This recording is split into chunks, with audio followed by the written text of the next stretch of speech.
Hey everyone, it's Marie here from Nicole Designs. I'm sharing some Trinity stamps items today. I ran into some of the Trinity design team while I was at Creativation and they were all so sweet and they gave us a few goodies to play with. So I'm going to be using a few of these images here from the Monster Love stamp set. I believe this one is new from Trinity Stamps. And I'm going to be building a shaker card with some of these items. So I'm just going to go ahead and color out some of these images. Now I'm coloring this little guy. He's going to be green, but I'm putting a layer of yellow down first. And that is just because I don't have the shade of green I wanted. I wanted more of a brighter yellow green, and he ends up being a little bit darker anyway. But if you don't have the exact shade that you want, see what other markers you have in your stash that you can blend together and kind of just change the hue a little bit. So I wanted more of a yellow green, so I'm putting some yellow down first. It's also such a lighter color that it'll be able to blend some of the other greens together a little bit nicer if I use that lighter color to blend out some of the greens that I'm going to be adding here. So after I have that yellow down, I'm coming in with a light green and I'm just kind of putting a shade of green over this whole yellow so that it ends up being more of a yellowish green. Now you might be able to tell my style file markers are kind of running out. I've had them for several years now and I've really enjoyed coloring with them, but they are kind of running out. I'm going to have to look into if they are refillable. I'm not sure. Or if I can just start building my stash by collecting a few markers at a time as they run out. We'll see. So now that I have that green on here, I'm coming in with some darker green. And this does make my little monster guy a little bit darker than I wanted him, but he's still cute. And I went back later and added some little spot details, just give him some texture. And I'm adding some really cute little mini googly eyes here. They were the perfect size for all of these monsters, so I went ahead and I added googly eyes to all of the monsters, and I think it just gives them some more character than they already have and just makes them really cute. So my kids had fun with this as well. They went ahead and made some cards too off camera, and I'll be showing a picture of that at the end. I also have more pictures of their cards over at my blog, so I'll have a link down below if you want to jump over there and see more photos of the cards that my kids did. And I also post on Instagram, so if you wanted to go check me out on Instagram, I post a lot of photos over there as well. So next for my card, I'm coming in and doing some ink blending. So I'm using my Distress inks and I'm blending on some of this broken china to a card front that I have cut down to be smaller than my A2 size card. So this is the front that's going to be popped up with foam adhesive to create my shaker. Once I have a layer of that broken china on my card front, I'm going to tape on my Heffy Doodle Raise the Roof stencil. I've been using this one a lot lately, but that's just because I love it so much. It creates some really great backgrounds. So I'm going to use this to ink blend a darker blue over my lighter blue. And this way I'm going to get a tone on tone look. So I believe the blue that I'm using is Mermaid Lagoon, and I'm just going to ink blend that on.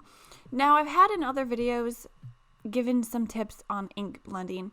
Basically you want to start off of your paper and come and ink blend onto your paper in circular motions. You can also tip your ink blending tool a little bit, and that way you'll apply a softer application of your ink, and it should help you avoid getting any of those marks from your ink tool on your paper, because those can be a little bit difficult to blend out sometimes.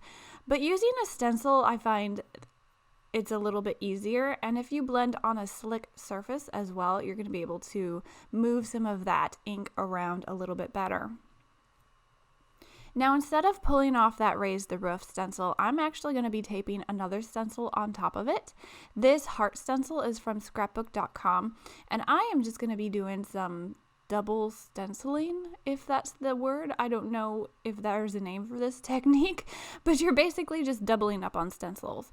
And my idea here is to get some of these hearts on just those bold stripes that are from that Raise the Roof stencil. And I'm using some scrapbook.com white pigment ink.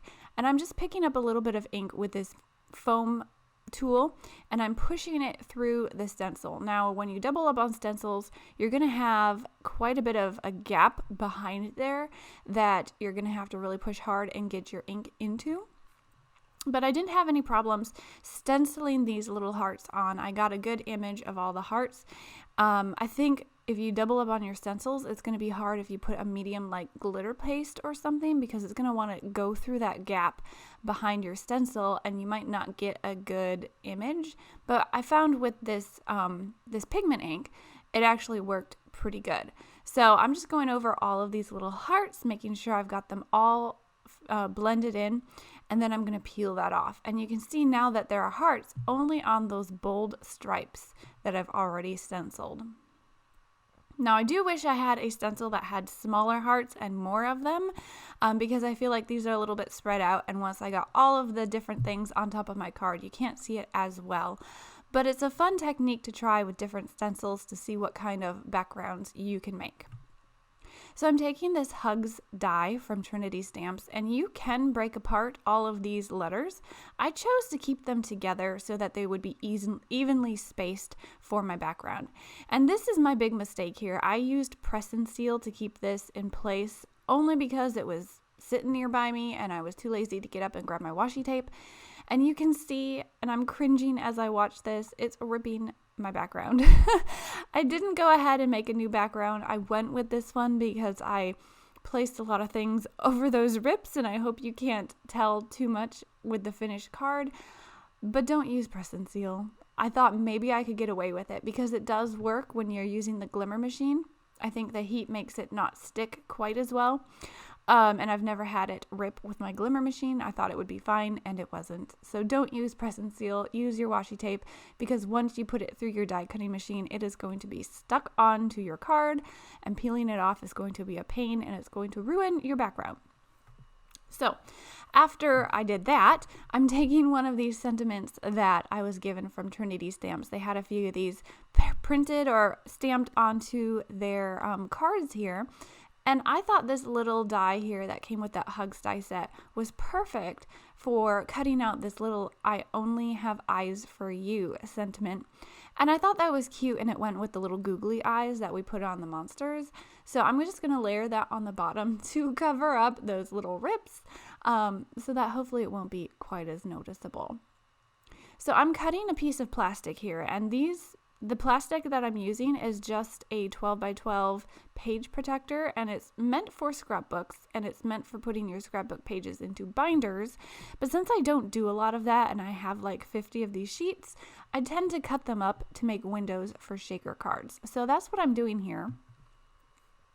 I just wanted to make sure that I cut it to the right size, and now I'm going to add some liquid glue all around my letters so that I can get a good seal, and I can just really glue that window on here, and then be able to make my foam adhesive surrounding those letters and fill it with shaker bits.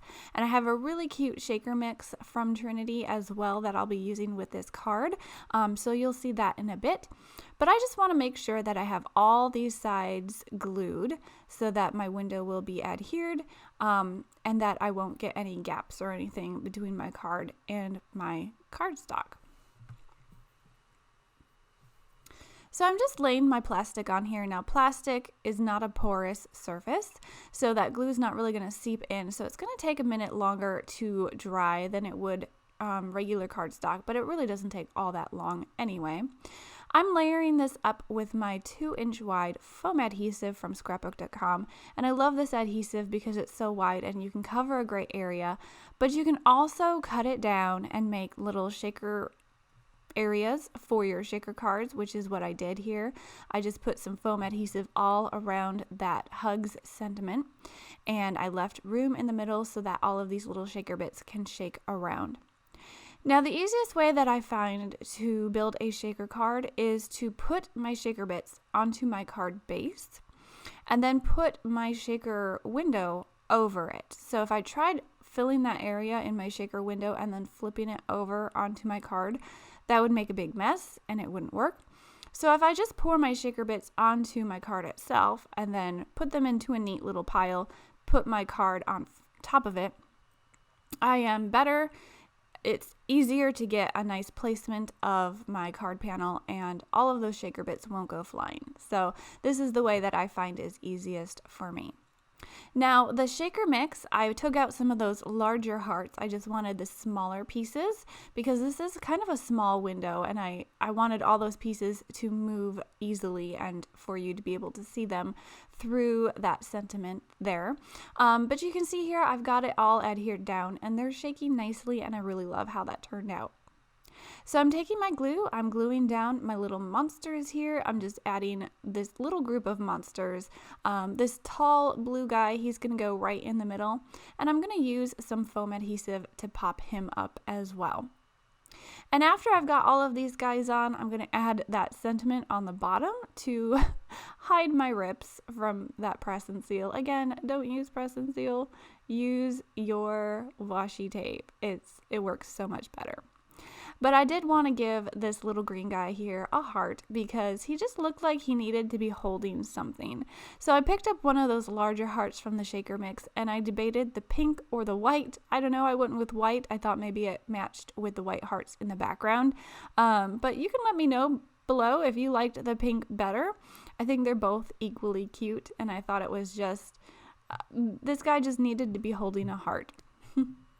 So now I'm adding my last sentiment on the bottom here. I used some foam tape. I'm trying to hide the most of the rips, and I'm just going to adhere it down where it makes sense, and that finishes the card. So like I mentioned, my kids also made shaker cards with all of these things. I'll be posting it over on my blog, so check out the links below. I also have supplies linked below with any of these items that you might be interested in. So thanks for stopping by. Thanks for watching the video today. I hope if you're not a subscriber already that you'll just subscribe, hit that like, share, comment, do all the things, and I'll catch you guys next time. Have a great day. Bye.